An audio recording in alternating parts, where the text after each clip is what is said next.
Hello everyone, this video is about the Lenz's law and was given by Emil Lenz in 1834. He gave us the direction of induced EMF. In our previous lesson we have discussed in detail that what is induced EMF and what is induced current. So to understand this video you have to remember the two previous concepts, in which the first one is that when we apply current in a solenoid, then due to current a solenoid produces a magnetic field around it. हम ये कहते हैं कि हमने अपने first जो है lesson में पढ़ा था, जो कि हमारा 15 चैप्टर का फर्स्ट टॉपिक था, कि जब एक कंडक्टर में से, एक कॉइल में से, एक सोलिनॉइड में से करंट पास होता है, हमने ये सोर्स प्रोवाइड किया हुआ है ना, जब करंट पास होता है तो करंट जो है अपने अराउंड एक मैग्नेटिक फील्ड जनरेट कर लेता है। सो ये सोलिनॉइड अब एक इलेक्ट्रोमैग्नेट बन गई। इलेक्ट्रोमैग्नेट किस वजह से? एक तो इसमें करंट मूव कर रहा है और दूसरा इसने अपने अराउंड एक मैग्नेटिक फील्ड जनरेट कर लिया है, इसलिए अब ये एक इलेक्ट्रोमैग्नेट बन गई है कि ये एक बार मैग्नेट की तरह बिहेव करती है। जैसे एक बार मैग्नेट का साउथ एंड नॉर्थ पोल होता है, उसी तरह एक जो सोलिनॉइड होती है, जब उसमें से करंट पास होती है और उसके अराउंड एक मैग्नेटिक फील्ड जनरेट हो जाता है तो उसके जो है नॉर्थ और साउथ पोल बन जाते हैं।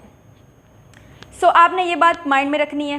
नंबर 2, आपने जो है ये कॉन्सेप्ट माइंड में रखना है, अगर हम एक बार मैग्नेट को लें तो उसकी मैग्नेटिक लाइंस ऑफ फोर्सेस जो हैं वो नेचुरली एमिट हो रही हैं।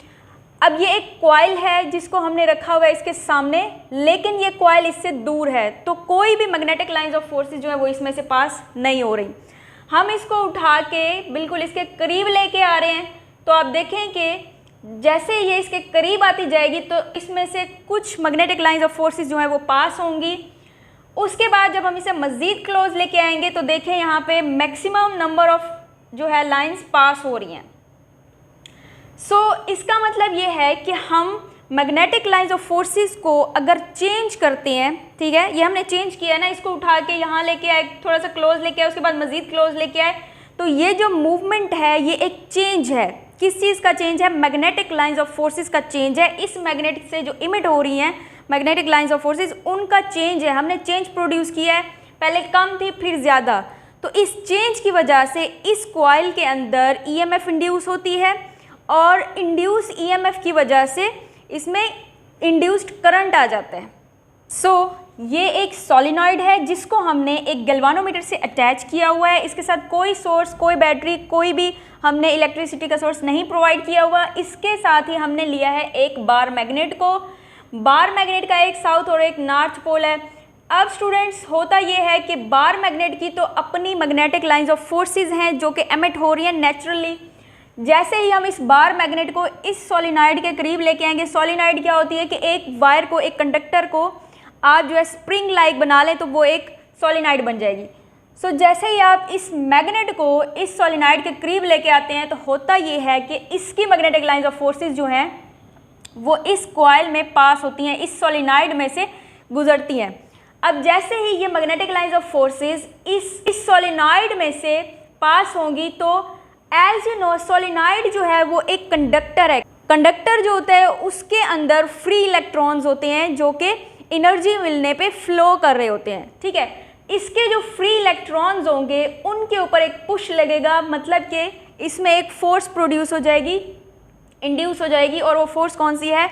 इंड्यूस्ड ईएमएफ, इलेक्ट्रोमोटिव फोर्स इसमें प्रोड्यूस हो जाएगी और वो क्या करेगी? चार्जेस को पुश करेगी, और चार्जेस जैसे ही पुश होते हैं तो वो फ्लो करना स्टार्ट कर देते हैं, और फ्लो ऑफ चार्जेस क्या होता है? करंट। तो इसमें करंट जो है वो इंड्यूस हो जाएगा।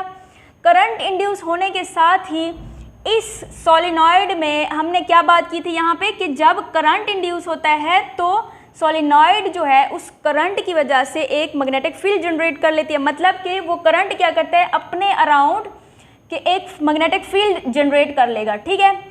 और ये सोलिनॉइड क्या बन जाती है? एक इलेक्ट्रोमैग्नेट बन जाती है, ठीक है। यानी इसका भी एक नॉर्थ और एक साउथ पोल होता है।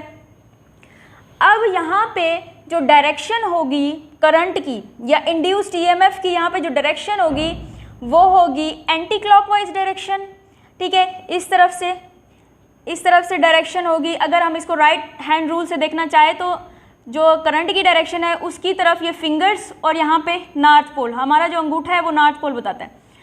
तो जो हमारे पास गैल्वानोमीटर होगा उसकी डिफ्लेक्शन भी इस तरफ को होगी, यानी एंटी क्लॉकवाइज होगी।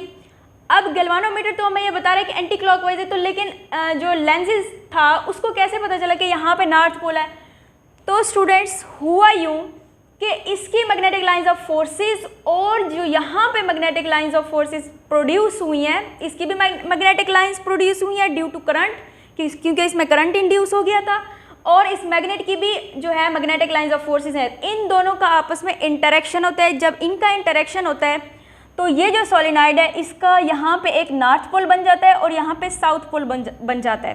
तो लेंसेज ने ये देखा कि जैसे ही वो इसको करीब लेके आया तो थोड़ा सा सेकंड बाद ये जो साइड थी इस सोलिनॉइड की, इसने इसको रिपेल करना स्टार्ट कर दिया। हम इसको करीब लेके आए तो इसने इसको आउटवर्ड, इसने कहा मुझसे दूर हो जाओ, ठीक है। ये सोलिनॉइड जो है ये इस मैग्नेट को रिपेल करना स्टार्ट कर देगी। क्यों? क्योंकि यहाँ पे नॉर्थ पोल है और यहाँ भी नॉर्थ पोल है, तो नॉर्थ को रिपेल करते हैं एज यू नो। तो यहाँ पे तो पता था कि नॉर्थ है, लेकिन यहाँ पे पता नहीं था। तो जब इसने रिपेल करना स्टार्ट कर दिया तो ऑटोमेटिकली जो है लेंसेज को ये फील हुआ कि यहाँ पे जो है नॉर्थ पोल है, क्योंकि नॉर्थ को रिपेल करता है, नॉर्थ साउथ को अट्रैक्ट करता है। सो नॉर्थ की वजह से ये इसको रिपेल करेगा और ये जो मैग्नेट है ये रिपल्शन फील करेगा और आउटवर्ड जो है मूव करेगा। अब स्टूडेंट्स जब इसकी डायरेक्शन इनवर्ड थी तो देखें कि करंट जो हमारे पास था या इंड्यूस्ड ईएमएफ थी, उनकी जो डायरेक्शन थी वो थी एंटी क्लॉकवाइज, ठीक है। अब अगर हमने इस मैग्नेट को हमने बैकवर्ड मूव करवाना है, ठीक है, बैकवर्ड मूव करवाएंगे तो मतलब उसकी डायरेक्शन रिवर्स हो जाएगी, ठीक है। यहाँ पे देखिए हमने इसको बैकवर्ड मूव करवाना है यहाँ पे। अब जैसे ही हम इसको बैकवर्ड मूव करवाएंगे तो इसका मतलब ये हुआ कि हमने उसकी डायरेक्शन को रिवर्स कर दिया है, ठीक है। जब मैग्नेटिक लाइंस ऑफ फोर्सेस जो है वो बैकवर्ड जा रही हैं तो यानी कि मैग्नेट को हमने रिवर्स किया है, पीछे की तरफ लेके गए हैं, तो जो करंट की डायरेक्शन होगी, इंड्यूस्ड ईएमएफ की डायरेक्शन होगी, वो भी जो है रिवर्स हो जाएगी। पहले एंटी क्लॉकवाइज थी इस तरह से, अब इस तरह से हो जाएगी, ठीक है। यानी कि अब ये जो सोलिनॉइड है ये यहाँ पे साउथ पोल क्रिएट कर देगी और यहाँ पे नॉर्थ पोल क्रिएट कर देगी, क्योंकि यहाँ पे नॉर्थ पोल और यहाँ साउथ पोल था। तो जब इसकी डायरेक्शन चेंज हुई है तो नॉर्थ साउथ की भी डायरेक्शन चेंज हो जाएगी, ठीक है। यहाँ साउथ और यहाँ नॉर्थ बन जाएगा और होगा यूँ कि ये जो सोलिनॉइड है ये इसको अट्रैक्ट करना स्टार्ट कर देगी, ठीक है। मतलब लेंसेज ने ये फील किया कि जब वो उसने इस मैग्नेट को दूर हटाया तो ये सोलिनॉइड इसको अट्रैक्ट करना स्टार्ट हो गई, क्योंकि साउथ और नॉर्थ जो है वो एक दूसरे को अट्रैक्ट करते हैं। सो यहाँ पे जो इसकी डायरेक्शन थी वो क्लॉकवाइज डायरेक्शन थी इस तरह से। यहाँ पे अगर हम राइट हैंड रूल से देखें तो देखें कि इसकी डायरेक्शन इस तरह से है, तो थंब की डायरेक्शन जो है वो नॉर्थ पोल को इंडिकेट करेगी। इसी तरह यहाँ पे जो गैल्वानोमीटर है वो भी हमें इस तरफ को डिफ्लेक्शन शो करेगा।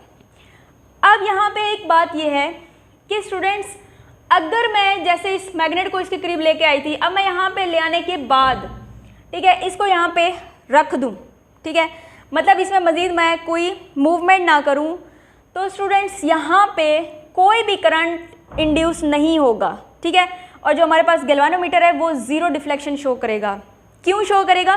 क्योंकि हमने यहाँ पे बात की थी चेंज की। हमने ये कहा है कि या तो मैग्नेट को मूव करवाएं या इस कॉइल को मूव करवाएं, किसी एक का मूव करना ज़रूरी है, क्योंकि मैग्नेट की तरफ से आने वाली जो मैग्नेटिक लाइंस ऑफ फोर्सेस हैं उनमें चेंज है, कम या ज़्यादा, इससे कोई वो नहीं है, लेकिन चेंज होना चाहिए, ठीक है। यहाँ पे कम थी, उसके बाद मज़ीद क्लोज लेके आए तो ज़्यादा चेंज उसमें आया, ठीक है, ज़्यादा मैग्नेटिक लाइंस ऑफ फोर्सेस आए। इसी तरह अगर हम यहाँ पे इसको रख दें तो इसमें कोई मज़ीद करंट इंड्यूस नहीं होगा। अगर हम इसमें चेंज लेके आते हैं, इसको मूव करवाते हैं आगे या पीछे, टू एंड फ्रो इसको मूव करवाते हैं, तब इसमें हम जो है रिपल्जन या फिर अट्रैक्शन जो है वो फील करेंगे और इसमें करंट जो है वो इंड्यूस होगा।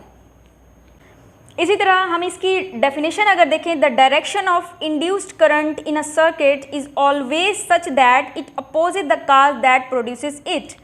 डायरेक्शन ऑफ इंड्यूस्ड करंट की जो डायरेक्शन होगी वो हमेशा सर्किट में इस तरह से होगी कि वो उस काज को अपोज करेगी, कौन सा काज? ये काज है, मैग्नेट जो है ये काज है, उसकी वजह है जिस वजह से ये करंट इंड्यूस हो रहा है, ठीक है। ये इंड्यूस्ड करंट उस वजह को, उस काज को अपोज करता है, उसकी मुखालफत करता है कि जिसकी वजह से वो पैदा हुआ है।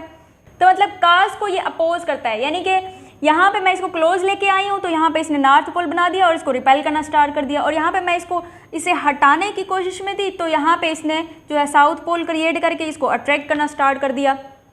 सो इसका मतलब ये है कि ये अपने काज को अपोज करता है जिसकी वजह से ये पैदा हुआ, जिसकी वजह से प्रोड्यूस हुआ। So Lenz's law is the manifestation of law of conservation of energy. इसका मतलब ये है कि ये law of conservation of energy को ओबे करता है, यानी कि इसमें जो काइनेटिक एनर्जी है वो इलेक्ट्रिकल एनर्जी में कन्वर्ट हो गई है। ठीक है। अब मैकेनिकल एनर्जी या काइनेटिक एनर्जी कहाँ से आती है? मैंने इसको मोशन दी है हाथ से, ठीक है, मैंने अपनी हैंड की एनर्जी यूज़ की, अपने मसल की एनर्जी यूज़ की है, और वो एनर्जी होती है मैकेनिकल एनर्जी। और मैकेनिकल एनर्जी एक्चुअली सम होता है potential energy plus kinetic energy.